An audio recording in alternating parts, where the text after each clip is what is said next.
마태복음 18장 21절에서 35절 말씀. 그때 베드로가 나와 이르되 주여, 형제가 내게 죄를 범하면 몇 번이나 용서하여 주리이까? 7번까지 하오리이까? 예수께서 이르시되 내게 이르노니 7번뿐 아니라 7번을 70번까지라도 할지니라. 그러므로 천국은 그 종들과 결산하려 하던 어떤 임금과 같으니 결산할 때에 10,000달란트 빚진 자 하나를 데려오매 갚을 것이 없는지라 주인이 명하여 그 몸과 아내와 자식들과 모든 소유를 다 팔아 갚게 하라 하니 그 종이 엎드려 절하며 이르되 내게 참으소서 다 갚으리이다 하거늘 그 종의 주인이 불쌍히 여겨 놓아 보내며 그 빚을 탕감하여 주었더니 그 종이 나가서 자기에게 100데나리온 빚진 동료 한 사람을 만나 붙들어 목을 잡고 이르되 빚을 갚으라 하매 그 동료가 엎드려 간구하여 이르되 나에게 참아 주소서 갚으리이다 하되 허락하지 아니하고 뒤에 가서 그가 빚을 갚도록 옥에 가두거늘 그 동료들이 그것을 보고 몹시 딱하게 여겨 주인에게 가서 그 일을 다 알리니 뒤에 주인이 그를 불러다가 말하되 악한 종아 내가 이기에 내가 내 빚을 전부 탕감하여 주었거늘 내가 너를 불쌍히 여김과 같이 너도 내 동료를 불쌍히 여김이 마땅하지 아니하냐 하고 주인이 노하여 그 빚을 다 갚도록 그를 옥졸들에게 넘기리니 다 같이요. 너희가 각각 마음으로부터 형제를 용서하지 아니하면 나의 하늘 아버지께서도 너희에게 이와 같이 하시리라. 아멘. 기도합니다. 하나님 아버지 은혜와 사랑을 감사합니다. 오늘 복되고 거룩한 주일 우리가 함께 모여 하나님 앞에 나와 예배하며 영광을 돌리게 하시니 감사합니다. 참으로 눈이 많이 옵니다. 참으로 어려움 가운데 있지만 우리와 함께 하여 주시고 붙들어 주셔서 우리 주님 안에서 평안을 누릴 수 있도록 은혜 베풀어 주시옵소서. 시간 하나님의 말씀을 세우신 설교자를 통하여 듣고자 왔사오니 우리의 지각을 열어주셔서 하나님의 말씀을 잘 분별할 수 있도록 도와주옵소서. 또한 하나님을 알고 하나님의 뜻을 잘 알아서 우리의 마음 깊은 곳에서부터 하나님을 사랑하고 즐거워하고 기뻐할 수 있도록 은혜 베풀어 주시옵소서.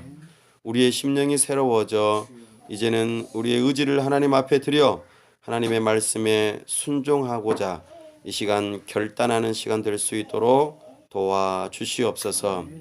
하나님 아버지 시간 주님의 몸된 교회를 위하여 간구합니다. 하나님께서 은혜 주셔서 이곳에 주님의 몸된 교회를 세우게 하셨사오니 이곳에서 하나님께서 예비하신 영혼들 만나게 하여 주시고 그들과 함께 주님의 몸된 교회를 이루어갈 수 있도록 은혜 베풀어 주시옵소서. 뿐만 아니라 이 교회를 통하여 한 영혼 한 영혼이 구원되어지고 이 도시가 참으로 주님 안에서 새로워지고 변화되어져 우리 주님 기뻐하시는 도시가 되어질 수 있도록 힘쓰고 애쓸 때에 우리 하나님께서 함께 하시고 은혜를 더하여 주옵소서. 하나님 아버지 우리 가운데 복음의 은혜가 차고 흘러 넘쳐져서 이 도시를 감싸고 이 도시에 연약하고 참으로 병들어 있고 참으로 힘들어하는 모든 것들이 새로워지는 데에 우리가 사용되어질 수 있도록 하나님께서 은혜 베풀어 주시옵소서. 하나님 아버지 이 나라와 민족을 불쌍히 여기시고 하나님께서 은혜 베풀어 주셔서 이 땅 위에 눈물 흘리는 자들의 눈물을 닦아주고 참으로 힘들어하는 자들의 힘이 되어주는 하나님께서 세우신 주님의 몸된 교회들이 되게 하여 주시고 무엇보다도 세우신 위정자가 하나님을 두려워하는 마음으로 공의롭게 이 땅을 다스리고 법을 세우고 집행할 수 있도록 은혜 베풀어 주옵소서. 저 북녘 땅과 복음으로 통일되며 평화롭게 통일되는 역사가 있도록 우리 하나님께서 예비해 주시고 선하게 인도하여 주옵소서. 하나님께서 은혜 주셔서 아무로 열방 가운데에 주님의 복음을 증거하는 교회가 될 수 있도록 도와주시고 우리 하나님께서 기뻐하시는 그 선교의 역사가 일어나서 하나님의 나라가 이루어지는 일이 있도록 도와주시옵소서. 멀리 수고하시는 선교사님들 붙들어 주시고 성령으로 충만케 하시고 하나님께서 늘 보호하여 주옵소서. 하나님께서 함께 하시고 은혜 주시기를 사모할 때에 우리 주 예수 그리스도 이름으로 기도하옵나이다. 아멘. 오늘은 용서에 대하여 말씀을 선포합니다. 우리가 복음 가운데의 삶을 살아갈 때에 용서라는 것이 나타난다 하는 부분을 오늘 말씀을 통하여 살펴보기를 원합니다. 오늘 예수님께서 이 말씀이 진행될 때에 살펴보면 예수님께서 갈릴리에서 아직 계실 때에 이 말씀을 하셨습니다. 특별히 마태복음 17장 또 19장에 살펴보면 갈릴리에 계시다가 또 옮겨가시는 모습을 보여주고 그 중간에 이 말씀이 있는 것을 보게 됩니다. 또 이 말씀의 전체적인 내용을 보면 용서에 대한 내용들이 함께 계속해서 담겨 있는 것을 보게 됩니다. 오늘 읽었던 본문 앞에서는 두세 사람의 증인 그리고 그 증인들과 함께 하나님께서 함께 하신다. 그래서 두세 사람이 내 이름으로 모인 곳에는 나도 그들 중에 있느니라 이 말씀이 앞서고 있습니다. 이 본문은 교회 안에서 치리하는 것, 그러니까 치리라고 하는 표현은 교회에서 범죄하고 잘못되게 행동하는 사람들, 그 사람들을 어떻게 다룰 것인가에 대한 내용이 치리입니다. 치리는 그냥 아무렇게나 하는 것이 아니라 한 사람이 교회에 먼저 잘못하고 있는 형제에게 가서 돌이키라고 회개하라고 이렇게 요구를 하게 되면 그 사람이 그 말을 듣고 돌이켜서 회개하면 참 좋은데 그렇지 않으면 두세 사람의 증인을 데리고 가서 그 사람을 권면하라고 합니다. 그래도 말 안 들으면 교회에다 이야기를 하고 또 교회에서는 또 교회의 대표자가 가서 또 그 사람에게 회개할 것을 권하라고 말합니다. 그러나 그래도 말 안 들으면 일단 교회에서 내치고 이방인과 세리와 같이 여기라고 합니다. 물론 그렇다고 해서 이 사람하고 이제 아예 교류를 끊고 아무 상관없이 그렇게 살아가라는 뜻이 아니라 그 사람에게 그 사람이 언제든지 돌아올 수 있도록 길을 열어놓아야 한다는 것을 우리에게 알려줍니다.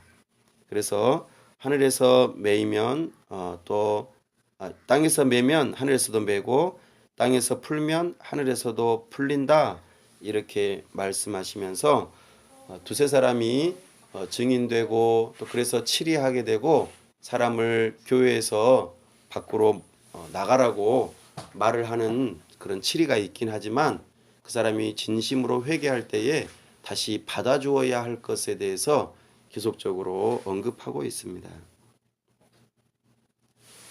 그때에 21절에 보면 그때에 이 말씀을 하고 계실 때에 베드로가 이제 예수님께 와서 여쭤보는 질문을 하는 거죠. 아마 지금 현재 갈릴리에 계시기 때문에 베드로도 갈릴리 출신이죠. 그러니까 예수님 모시고 왔다가 형제를 만났나 봐요. 그래서 베드로가 예수님께 여쭤보는 거죠. 형제가 내게 죄를 범하면 몇 번 용서해 줘야 합니까? 보통은 한 3번까지는 그래도 봐줄만 하겠죠. 근데 이제 베드로는 조금 더 나가서 7번. 네, 이 정도면 사실 이 정도 용서해 준다는 것은 쉽지 않죠. 이 정도도. 그렇죠. 또, 물론 가족이니까 어느 정도 또 봐줄 수도 있긴 하겠지만 똑같은 죄를 7번이나 예를 들어 어떤 사람이 도박을 하는 사람이 있어요. 도박을 하는데 집에 있는 돈을 조금씩 조금씩 가지고 가요.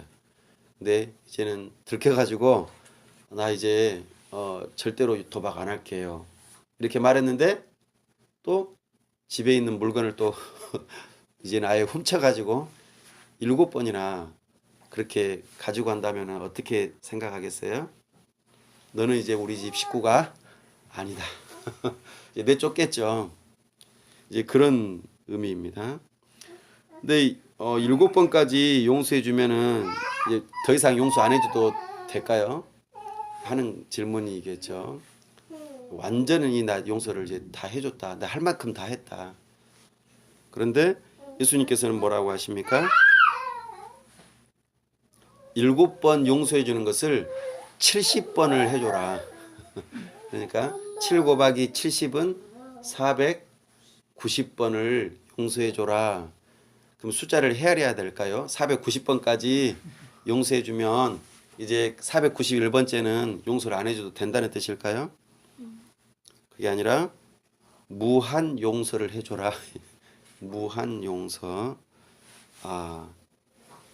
이 부분을 이제 언급하시는데 이것을 좀 알아듣기 쉽게 비유로 말씀하시죠. 뭐라고 말씀하십니까? 이제 22절부터 34절까지 예를 들어서 이러하다 이렇게 표현하고 있습니다. 네, 천국은 이렇게 표현하죠. 특별히 용서에 대한 부분을 말씀하시면서 천국이라는 것을 함께 말씀하세요. 천국은 이런 임금하고 같다. 그러면은 생각해 보십시오.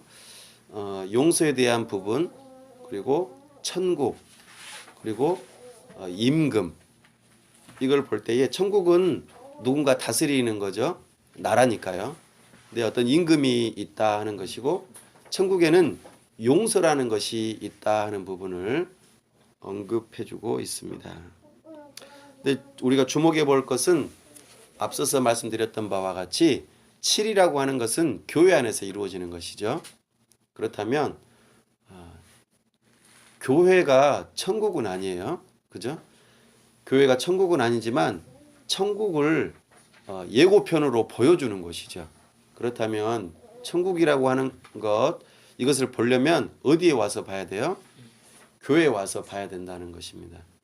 그렇다면 우리 교회 안에서 천국의 모습을 예고편으로 보여주려면 교회 안에 뭐가 있어야 된다는 거죠? 용서라는 것이 있어야 한다는 것을 우리에게 간접적으로 알려주고 있습니다. 자, 그렇다면 도대체 천국은 어떤 곳인가 한번 살펴보죠. 일단은 우리가 방금 읽었던 바와 같이 임금님이 계시고 결산을 한다는 거죠. 결산을 할 때에 종이 있다고 표현합니다. 근데 그 종이 어떤 종이냐면 10,000달란트 임금님에게 빚진 종이에요. 상황이 그렇습니다. 근데 10,000달란트는 어느 정도입니까? 예, 얼른 이제 와닿지 않는 표현이긴 합니다만 쉽게 이야기하면 한 달란트는 3에서 6억입니다. 예, 한 달란트가 예, 우리나라 돈으로 환산하자면 3에서 6억 정도 돼요. 시세에 따라서 달라지겠죠. 금을 세는 단위인데요. 이게 어떻게 보면은 작은 돈이 아니죠. 국가적인 예산에서 다루어지는 돈이에요. 우리나라 내년 예산이 제가 얼른 기억이 안 납니다만은 내년 예산이 한 450조 이상 되는 것 같아요. 그래서 국민들 세금을 걷어다가 이제 나라를 운영하는데 그 돈이 450조가 되는 거예요. 꽤 많은 돈이죠.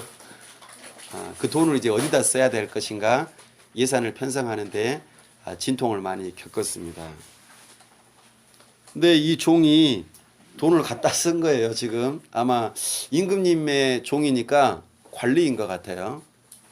근데 생각해 보십시오. 한 달란트가 3에서 6조이면 만 달란트면 3조? 죄송합니다. 조가 아니고 표현을 또 잘못했네요. 억입니다. 한 달란트가 3에서 6억입니다. 예. 단위를 이제 답을 먼저 말해버렸네요. 만 달란트가 되다 보니까 만 달란트는 3에서 6조가 되는 거죠. 예. 예, 단위를 잘못 표현했습니다. 3에서 6조 정도 갖다가 쓰는 관리 정도 된다면 지방자치제도 가운데서 어떤 지방에서 어떤 한 시장 내지는 군수 정도 될 것 같아요. 그죠? 그 정도 되는 사람이 지금 돈을 다 갖다 쓰고 완전히 지금 빚을 졌어요. 망했어요. 예, 망했습니다. 그러니까 지금 결산을 했는데 망했으니까 어떻게 합니까? 갚을 것이 없죠. 그러니까는 어떻게 갚아야 됩니까? 25절에 보니까 그 몸과 아내와 자식들과 모든 소유를 다 팔아서 갚게 하라 하니, 이래도 못 갚는다는 거겠죠. 예. 이제 결국에는 사람이 노예가 되는 게 이런 경우이죠. 돈을 못 갚아서 빚잔치를 해도 못 갚는 거죠. 이제 빚잔치 결국에는 자기 몸까지 다 파는 거죠. 그리고 자기 가족들도 다 노예로 팔려가는 거겠죠. 엄청난 비극입니다. 예. 참으로 어마어마한 금액의 그 돈을 갚을 수 없고, 참으로 이 모습을 볼 때에 우리가 하나님 나라 천국에서 우리가 이런 모습이라는 것을 보여주고 있습니다. 우리는 하나님 앞에서 죄인이죠. 이 죄는 갚을 길이 없어요. 전적으로 무능력한 존재라는 것을 우리로 하여금 알게 합니다. 그래서 우리는 죄의 노예가 되고 포로가 되고 참으로 무능력하게 팔려가는 우리 신세가 된다는 것을 우리에게 간접적으로 보여주고 있습니다. 이때에 이 종이 어떤 태도를 취합니까? 26절에 보니까 엎드려 절하며, 그죠? 주님이니까요. 임금님이니까 완전히 납작 엎드려서 이제 뭐라고 합니까? 내게 참으소서, 다 갚으리이다. 말도 안 되죠. 어떻게 갚아요? 돈을 못 갚죠. 평생 그 일반 건강한 사람이 이렇게 뭐라고 하죠? 하루에 일을 하면은 한 데나리온을 벌 수 있는 품삯을 얻는다고 하거든요. 한 데나리온. 한 데나리온은 한 오늘날로 치면은 좀 비싸긴 하지만, 근데 보통 10,000원에서 한 30,000원 정도 하루 품삯이요. 한 데나리온이요. 근데 생각해 보세요. 감당하겠어요? 그러면은 1년 내내, 아니 사실 평생 해도, 평생 노예로 일을 해도 갚지 못하는 거예요. 자기 가족들이 다 해도. 이거는 말도 안 되는 거죠. 근데 갚겠다고, 아무튼 용서해 달라고, 지금 시간을 달라고, 지금 말미를 달라고 이렇게 합니다. 참으로 감당을 못할 일이죠. 근데 여기서 이제 아주 반전이 있습니다. 27절이요. 그 종의 주인이 불쌍히 여겨. 이제 불쌍히 여겼다는 게 굉장히 중요하죠. 임금님 입장에서 한번 생각해 보십시오. 임금님이 1년 예산을 450조를 다루는데 3에서 6조를 이제 생각해 보십시오. 그 부분에 있어서 어떻게, 임금님 입장에서 보면 별거 아닐 수도 있잖아요. 그죠? 그죠? 온 나라의 주인이신데요. 그죠? 근데 이 주인이 불쌍히 여겼다는 게 굉장히 중요하죠. 그만큼 넉넉한 분이에요. 임금님은요. 이게 얼마 아닌 것이죠. 임금님 입장에서 보면. 공의롭게 다 이렇게 심판해도 사실 별 무방하고 또 놓아줘도 무방한 것이죠. 근데 이 임금님이 지금 은혜를 베푸는 거죠. 그러면서 도와 보내며 또 그냥 보내면서 너 열심히 일해서 빚 갚아라 이게 아니고 빚도 다 없었던 걸로 탕감을 해주시는 거죠. 이거는 진짜 놀라운 일이 아닐 수 없습니다. 은혜 중에 은혜죠. 내가 이런 은혜를 겪었다면 어떻겠습니까? 지금 내가 6조를 빚을 졌어요. 6조를 빚을 질 일도 없죠. 사실 우리는 그럴 만한 것도 물론 여러분을 무시하는 건 아닙니다만 나에게 그런 그만큼의 내 목숨의 가치는 그 이상이죠. 사실은 내 목숨의 가치는 6조로도 살 수 없어요. 내 목숨은 엄청난 가치를 가지고 있죠. 우리가 죄의 종 노릇하고 죄의 노예로서 참으로 죽어 마땅한 죄인이라는 것을 알게 될 때에 내가 얼마만큼의 그 값어치로 하나님에게 빚을 졌다 하는 것을 우리는 누구를 통해 알 수 있을까요? 예수 그리스도를 통해서 알 수 있어요.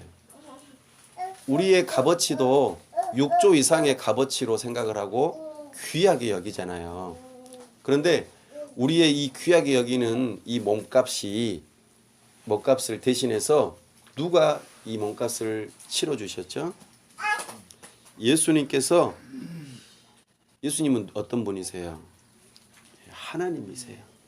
하나님이신데 당신의 몸을 인간의 몸을 입고 이 땅에 오셨고 뿐만 아니라 우리를 대신해서 그 몸값을 치러 주셨어요. 우리는 그 몸값을 치를 수 없는 죄인이고 무능력한 존재인데 예수님의 그 피값으로 우리를 대신 사셨어요. 이걸 대속이라고 표현하죠. 노예를 값을 치르고 산다라고 할 때에 대속이라는 표현을 사용하였습니다. 예수님께서 우리를 값을 치르시고 사셨어요. 예수님의 값은 말로 할 수 없겠죠. 하나님이신데요. 임금님이신데요. 임금님이 우리를 대신하여 다 값을 치르시고 우리를 당신의 소유로 삼으셨다 이렇게 표현하십니다. 사실 여기 나온 이 종보다도 우리는 더 은혜를 입었다고 볼 수 있겠죠. 우리는 보통 은혜를 입은 게 아닙니다.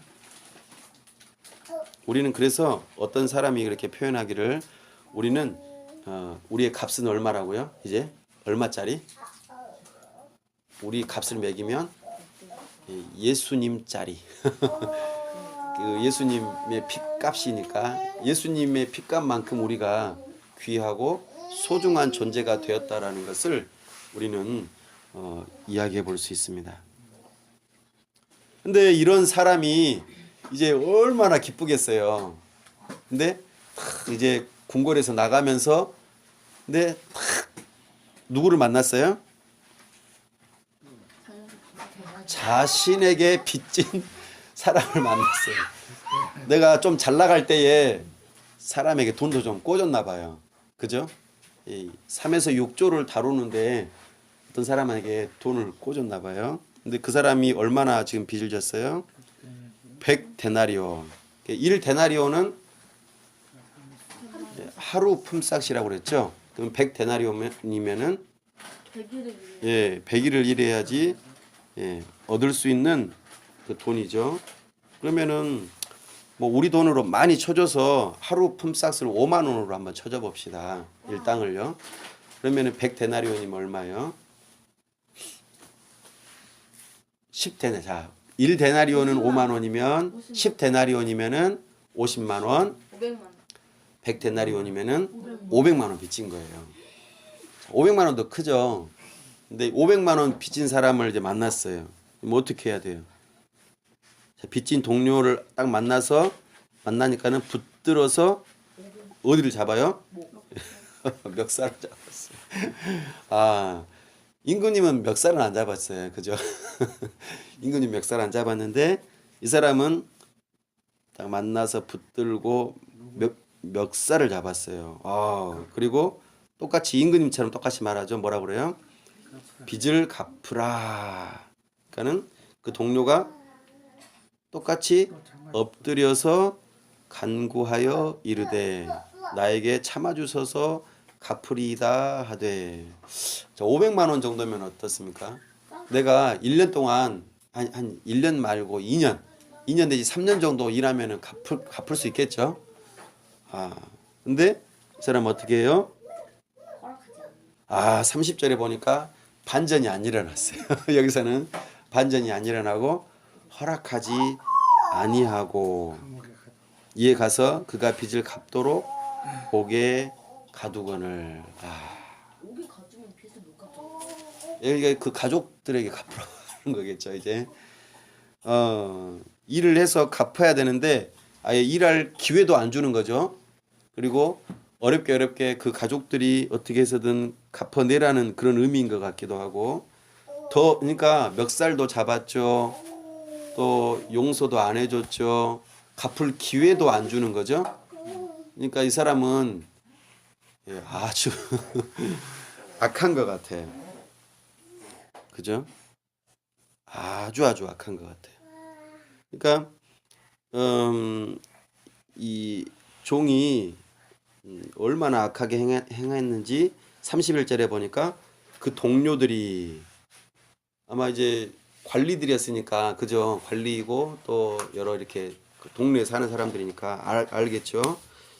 그것을 보고 몹시, 아주 몹시라는 표현이 있습니다. 몹시. 이건 인지상정이죠. 누가 생각해도 알 수 있는 거죠. 너무한다. 너무하는 거 아니냐 이거. 그죠? 그러면서 딱하게 여겨 주인에게 가서 그 일을 다 알리니. 안 되겠다. 이거는 안 되겠다.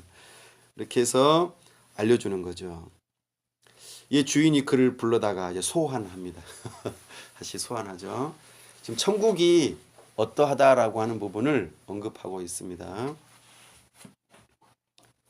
그러니까 이거 은혜를 입은 사람이 그 은혜 입은 값을 해야 되는데 그렇게 하지 못하니까 소환을 하는 거죠. 천국은 그냥 무한 용서가 아니라는 걸 또 볼 수 있어요. 이게 무슨 뜻인가? 하나님께서 우리 사람들을 용서하실 때는 한 번 용서해 주시면 사실 영원히 용서해 주시는 거거든요. 예수님의 피값은 내가 또 잘못한다고 해서 하나님께서 그래 너 이거 잘못했어. 너 이제 안 되겠다. 내가 너를 용서해 줬는데 너 또 잘못하냐? 너 구원 취소. 이게 천국은 아니거든요. 근데 좀 여기서 이상해요. 소환을 하거든요. 그리고 그러면서 뭐라고 그래요? 32절에 보니까 그를 불러다가 말하되 악한 종이야. 여기서 악한 종이라고 하는 표현을 해요. 이것을 볼 때에 우리는 생각해 봐야 됩니다. 하나님의 은혜가 취소가 될 수가 있나? 하나님께서 한번 예수님의 피값으로 용서해 주시면 다 용서해 주신다고 그랬는데 왜 용서를 안 해 주시지? 또 이런 표현을 이렇게 하나 생각할 수 있고, 또 하나는 하나님께서 한번 용서해 주셨으면 이제 다 용서 받은 거야. 그러니까 마음대로 살아도 돼 하면서 이 종처럼 내가 용서 안 해줘도 되지. 그래서 내가 그냥 마음대로 잘못한다고 해서 한번 용서 받았는데 그냥 마음대로 살면 안 되나? 이제 이렇게 또 생각할 수도 있어요. 이 두 가지의 갈림길이 우리가 다 있습니다. 우리는 이 문제를 어떻게 풀어야 할까요? 우리는 이 종의 모습을 보면서 조금 살펴볼 수 있는데 성경에서는 악한 종이라고 표현합니다. 이 종은 악한 종이에요. 그러니까 임금님의 은혜를 은혜로 여기지 않았던 거예요. 이게 아주 중요합니다. 은혜를 은혜로 여기지 않았다. 휴, 다행이다. 머저리 같은 임금이라고. 무슨 말이에요? 나 이거 한번 이거 나 이제 위기를 모면했다. 이제 됐어. 그러니까 애초부터 이 사람은 은혜하고는 거리가 먼 사람이었어요. 진심으로 뉘우치고 용서를 구하는 사람이 아니었던 것입니다. 그 증거를 어디서 찾아볼 수 있어요? 동료를 용서하지 않은 데서 그 증거를 찾아볼 수 있는 거예요. 악한 종이에요. 애초부터 은혜를 구한 종도 아니었던 것입니다. 죄 용서를 구하고 하나님의 은혜를 구하는, 나는 참말로 죄인입니다. 저의 죄를 용서해 주세요. 예수님의 피값이 아니면 저는 안 되는 사람입니다. 라고 말을 한 것이 아닌 거예요. 애초부터. 그냥 그 위기를 모면하고 싶었던 거예요. 그래서 그는 그 위기가 모면되어지자 또 도로 자기의 본색을 드러냈을 뿐이에요. 그래서 그 증거로 동료를 용서하지 않는 것이죠. 그러나 참된 용서를 받은 사람, 그러니까 하나님의 은혜를 입은 사람, 하나님의 은혜가 임해서 내가 죄를 깨달아요. 그죠? 하나님의 은혜를 입은 사람은 죄를 깨닫게 되어 있습니다. 그 죄를 깨달으면 나의 빚진 것을 알게 되는 거죠. 그래서 내가 이걸 갚을 수가 없구나. 나는 죄인으로서 하나님께서 예비하신 지옥 형벌을 받아 마땅하구나. 하나님의 진노와 저주를 받아 마땅하구나 라고 깨닫는 사람입니다. 하나님의 은혜를 입은 사람은요. 나는 맞아. 그래도 싸. 그런 존재야 라고 여기는 사람이죠. 그때에 복음을 듣는 것입니다. 어떤 복음을 듣습니까? 네가 그 죄에 대한 값을 치르지 않아도 된다. 누가 치렀다? 내가 대신 치렀다. 예수님의 피값으로 우리의 죄의 값을 치렀다. 그러니 너는 이제 안 갚아도 된다. 그러면 어떻습니까? 내가 그 지은 죄에 대해서 값을 치르고 진노와 저주를 받아서 형벌을 받아야 되는데 대신 누군가 치러줬대요. 근데 그분이 예수님이래요. 그러면 나는 어떻습니까?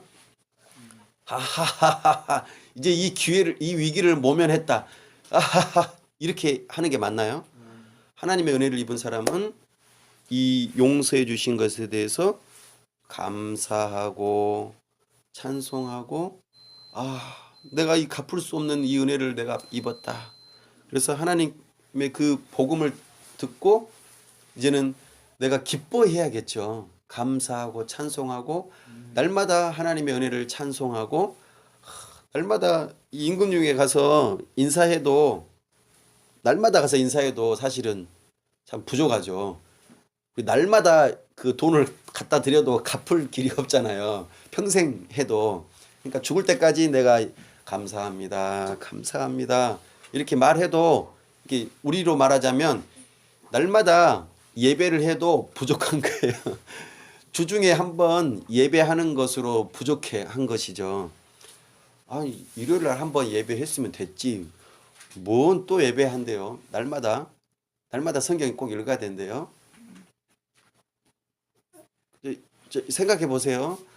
우리가 그 날마다 열심히 일을 해도 돈을 다 갚아도 평생 죽도록 해도 이래도 갚을 수 없는 그 사람에게 내가 은혜를 입었다면 날마다 이제는 정말 감사합니다. 또 감사합니다. 자다가도 나 진짜 이거 맞나? 하고는 생각해서 나 이거 빚 다 갚은 거 맞나? 나 안 갚아도 되는 건가? 생각하면서 깜짝깜짝 놀라면서 또 전화해가지고 저 안 갚아도 되는 거죠?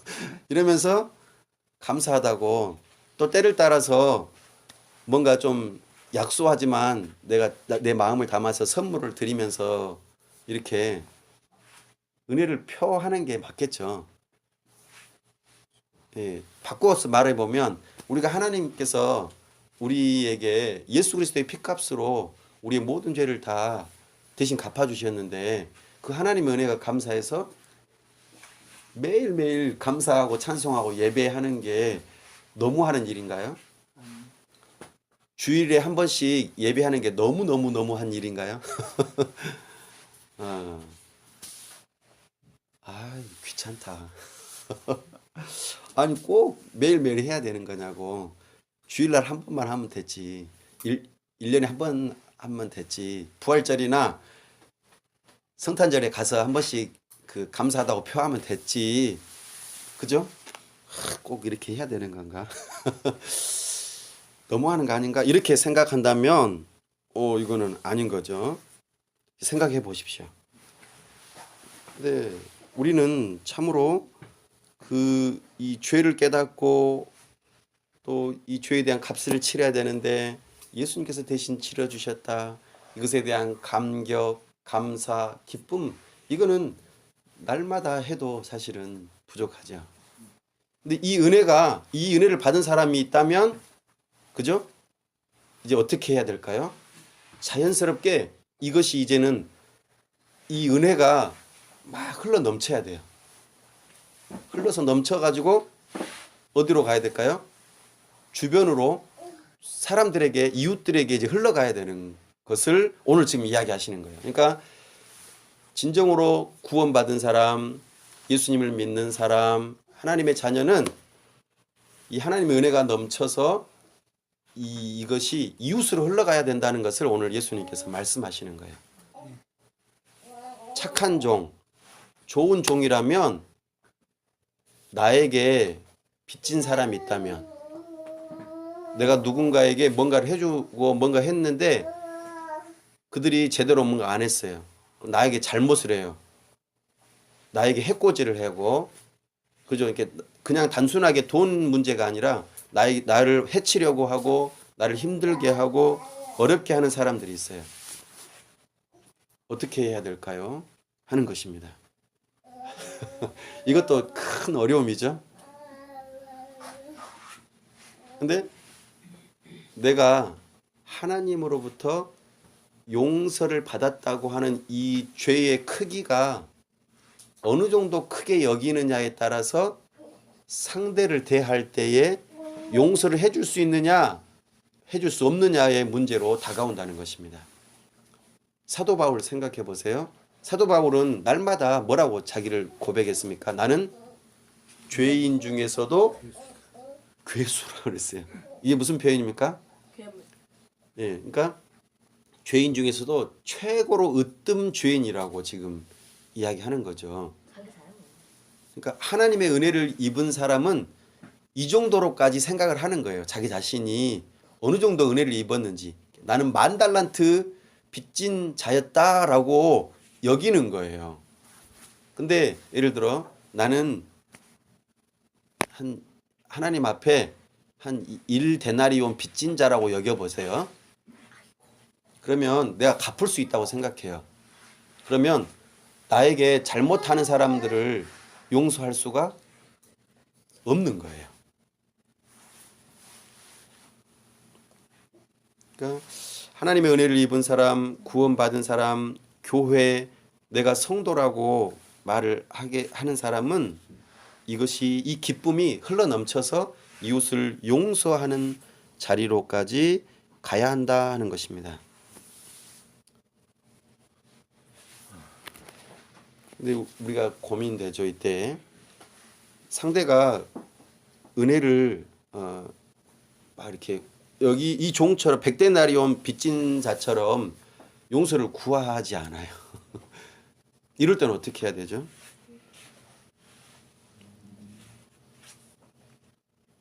내가 저 사람 그래도 딱하니까 봐줘야겠다 이렇게 했는데 그 사람이 나를 뭐로 생각해요? 바보로 생각해요. 세상 사람들이 그렇잖아요. 예? 내가 용서해 줬어요. 그리고 내가 잘해 줬어요. 그래 내가 예수님 믿는 사람으로서 그냥 없었던 일로 해야겠다. 이렇게 생각하는데 그 사람은 어떻게 생각해요? 나를 바보 취급해요. 아이고 이번에 한번 넘어갔다. 저런 바보 같으니라고.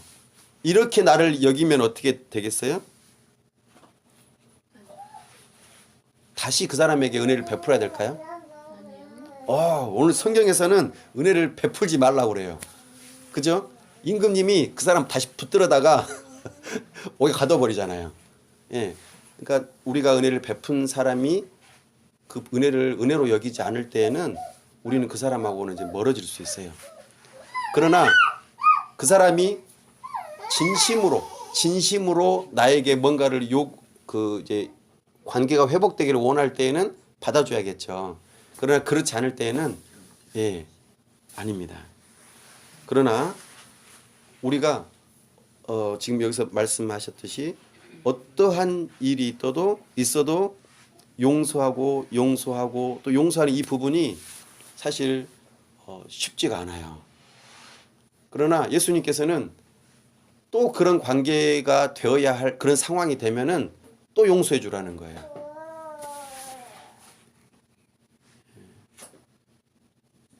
쉽지가 않죠. 근데 이거를 7번씩 70번이니까 490번 무한 용서를 해주라는 거거든요. 내가 용서를 받았기 때문에 이제 이런 관계입니다. 그래서 이제 어떤 분의 이제 제가 예를 빌어서 좀 더 설명을 드리면 예수님께서 마태복음에서 이러셨어요. 상대편이 나의 왼뺨을 찰싹 때리면 어떻게 하라고 그랬습니까? 그러면은 내가 맞받아 쳐서 2대 더 때리라고 그랬나요? 오른쪽 뺨을 내리대라고 그랬죠. 왜 그랬을까요? 왼쪽을 더 맞으니까. 한쪽만 맞으면 균형이 이르니까. 이제 이제 유대인들의 그겁니다. 유대인들 사회는 악수가 아니고 이렇게 서로 뺨을 이렇게 대면서 서로 샬롬 이렇게 인사를 한대요. 이렇게 서로 껴안으면서 뺨을 이렇게 맞대면서, 그죠? 근데 사람이 손으로 뺨을 때린다는 건 무슨 의미죠? 모욕감을 주는 거예요. 모욕감을 주고 너하고 나하고는 원수지간이야 하는 겁니다. 그런데 이 또 뺨을 이렇게 대라는 건 무슨 뜻일까요? 또 맞으라는 뜻일까요? 자, 다시요. 유대인들은 서로 뺨을 서로 이렇게 맞대면서 샬롬, 평안을 빕니다. 안녕하세요. 이렇게 말을 한다고요. 인사를 한다고요. 근데 한 대 맞았어요. 근데 어떻게 하라고요? 또 다시 또 평안을 구하는 일을 또 하라는 거예요. 지금 이 표현하고 똑같은 거예요. 지금 이해되시죠? 그러니까 균형을 위해서 한 대 더 맞으라 이 뜻이 아니라 계속해서 무한히 이게 아니라 또 화해를 또 구하라는 거예요. 누가 그렇게 하셨습니까? 하나님께서 그렇게 하셨습니까? 우리가 하나님을 향해서 하나님께서 용서해 주시겠다고 하시고 화해를 위해서, 원래 우리 하나님은 우리에게 공의롭게 처벌하셔도 아무 말 할 말이 없잖아요. 근데 우리에게 화해를 위해서 이 땅 위에 예수님을 보내주시고 죽기까지 내려오셨다라는 거죠. 이제 이것을 기억하라는 거예요. 로마서에서는 악을 악으로 갚지 말고 악을 선으로 갚으라고 그랬어요. 그러면은 그 악한 사람의 머리 위에다가 뜨거운 화로를 얹어 놓는 것과 같은 일이 일어날 것이라고 했어요. 무슨 뜻일까요? 악한 사람이 나한테 계속 악하게 행해요. 근데 나는 악으로 대하지 않고 계속 선하게 돼. 그러면은 세상 사람들 뭐라고 한다고요? 바보라고 한다고요. 근데 계속해서 선하게 할 때에 이 사람이 얼굴이 뜨거워지는 거예요. 얼굴이 뜨거워져. 계속 얼굴이 뜨거워지면서 이게 얼굴이 뜨거워졌다는 말이 이게 화로를 얹어놓는 것과 같다 그 말이에요. 저 사람 이상하다. 왜 저러지? 왜 저러지? 이러면서 이 사람이 그 자기의 악함을 깨닫게 되게 하라 그 말이에요. 그러니까 우리가 선을 계속 행함으로. 저 사람 악한 사람이야. 악한 사람이야. 악한 사람. 우리는 할 일이 뭐예요? 계속 선을 행하는 거예요. 근데 악에게 악으로 갚아버리면 이게 이제 우리가 하나님의 용서를 받은 자로서의 태도가 아니라는 것을 언급하고 있습니다.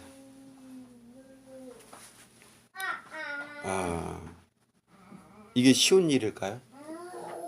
쉬운 일이 아니에요. 근데 이제 중요한 거는요. 복음 가운데 사는 사람은요. 이 하나님의 은혜를 생각할 때마다 하나님께서 용서할 수 있는 힘을 주세요. 이게 중요합니다. 이게 쉬운 일은 아니죠. 우리의 힘으로는 할 수가 없어요. 하지만 내가 그때마다 내가 그것을 용서를 해야 줘야 될 때마다 우리가 생각할 것은 항상 나는 용서를 받은 자이다. 나는 죄인 중에 괴수다 하는 이 표현이 이것을 계속해서 반복적으로 내가 받았던 하나님의 은혜를 생각하는 거예요. 그때에 우리는 다른 사람을 용서해 줄 수 있는 힘이 생겨난다고 우리에게 말씀하고 있습니다. 35절 함께 낭독해 볼까요? 시작. 너희가 각각 마음으로부터 형제를 용서하지 아니하면 나의 하늘 아버지께서도 너희에게 이와 같이 하시리라. 아멘. 너희가 하나님 아버지로부터 용서를 받았다면 형제를 용서해 주라는 거예요. 지금 교회의 지체들을 용납해 주라는 거예요. 이게 아주 중요합니다. 그래서 예수님께서 가르쳐 주신 기도가 있죠. 우리가 우리에게 죄 지은 자를 용서해 준 것처럼 우리의 죄를 용서해 주십시오. 이렇게 기도하라고 그랬죠. 이거는 우리가 용서를 한 번씩 할 때마다 하나님 저를 용서해 주세요. 이런 표현이 아니라 제가 하나님으로부터 용서를 받았기 때문에 제가 형제를 용서해 줄 수 있는 힘을 달라고 기도하는 거예요. 이것을 증명해 보이는 것이죠. 근데 증명해 보이지 못하면은 어떤 종이에요? 악한 종이에요. 오늘 이것이 우리에게 도전하시는 하나님의 말씀입니다. 오늘 너는 하나님의 은혜를 입은 용서받은 자이니? 라고 물어보십니다. 하나님의 은혜가 너에게 있니? 라고 물어보십니다. 그때에 그 하나님의 은혜가 나에게 있다면 우리는 이 은혜가 이웃에게 흘러 넘쳐야 될 것을 말씀하십니다. 그 중에 하나가 용서라고 하는 겁니다. 용서뿐만 아니라 다른 여러 가지 것들이 있겠습니다. 이 용서라고 하는 것, 이것은 관계가 회복되는 시작점입니다. 용서가 안 되면 그 다음이 진행이 안 돼요. 그래서 우리 주님께서 오늘 너희가 복음 가운데에서 삶을 살아간다면 이것을 하라고 하십니다. 근데 우리가 할 수 없는 것을 하라고 하시지 않아요. 우리가 할 수 있는 것. 왜 우리가 할 수 있을까요?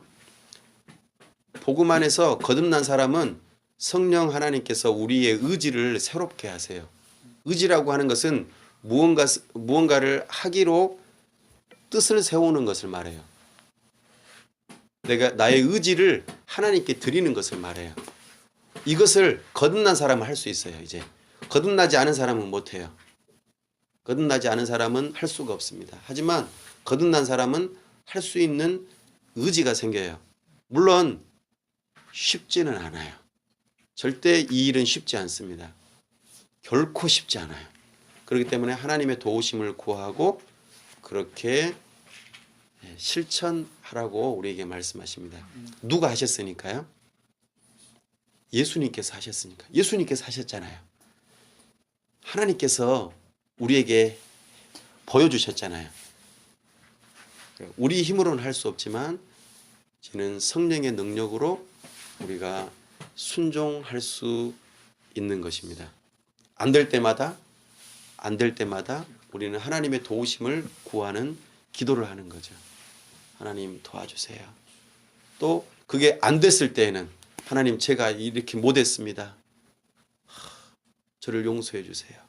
또 다시 하나님의 은혜를 구하고 또 그 안에서 내가 맞아 나는 죄인이었어. 나는 10,000달란트 빚진 죄인이었구나. 하나님 제가 이걸 또 잊어버렸네요. 그래서 또 그 안에서 기쁨이 회복되면 또 이게 은혜가 흘러 넘쳐서 또 다른 사람을 용서해 주는 길로 또 나아가는 것입니다. 이 일을 우리는 죽을 때까지 반복하는 것입니다. 이 일을 위하여 오늘 우리가 부름받았다는 것을 기억하고 우리 교회가 참으로 복음 가운데 사는 삶. 누구부터요? 우리 가족부터. 우리 가족부터 제가 제일 안 되는 겁니다.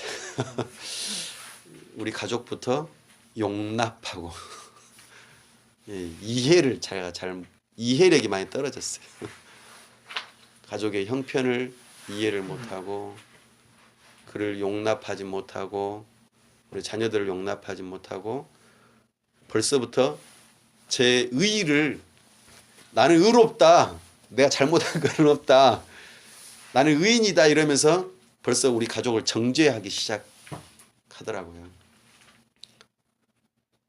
그럼 나는 의인이니까 상대편은 뭐예요? 죄인이잖아요. 그러면 나는 뭘 해요? 용서를 해주는 게 아니고 정죄를 하는 거예요. 내가 죄인이라는 의식이 있으면 믿음이 있으면 그래 나는 10,000달란트 빚진 자야. 너는 100달러밖에 안 되지. 그래 내가 너를 봐줄게. 이렇게 돼야 되는데 우리 가족들을 향해서 나는 의인이고 너는 죄인이야. 그리고 너의 죄를 내가 다 낱낱이 뭘 해요? 정죄하죠. 내 입술로 정죄하고 너 이거 잘못했지. 그러니까 너 이렇게 하면 안 돼. 너 이렇게 바꾸어 행동해. 이렇게 벌써 내가 하나님의 자리로 올라가 있는 것이죠. 내 가족부터 이렇다라는 것입니다. 이것부터 바꿔 나갈 때에 우리가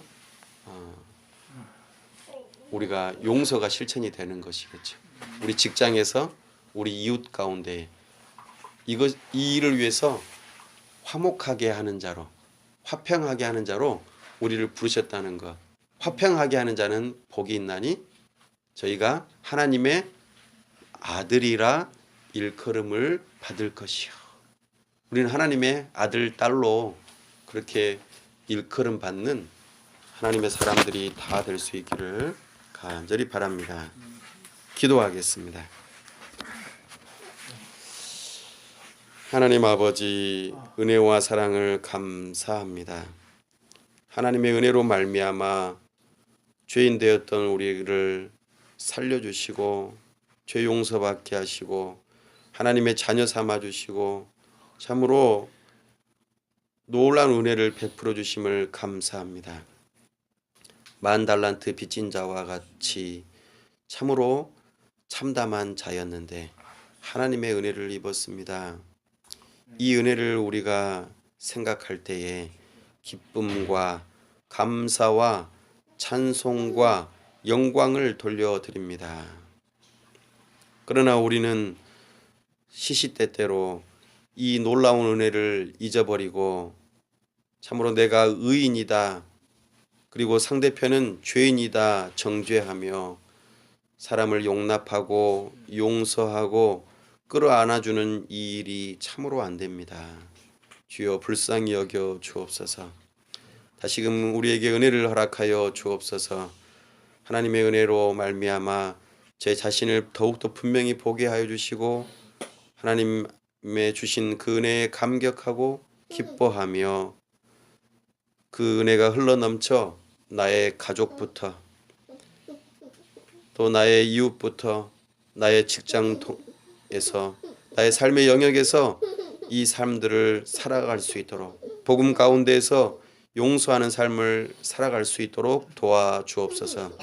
우리 교회 가운데에서 참으로 이 모습을, 천국의 모습을 미리 맛보면서 참으로 기뻐하는 복음 공동체가 될 수 있도록 은혜 베풀어 주시옵소서. 우리 하나님께서 함께 하시고 은혜 주시기를 원하오며 우리 주 예수 그리스도의 이름으로 기도하옵나이다. 아멘.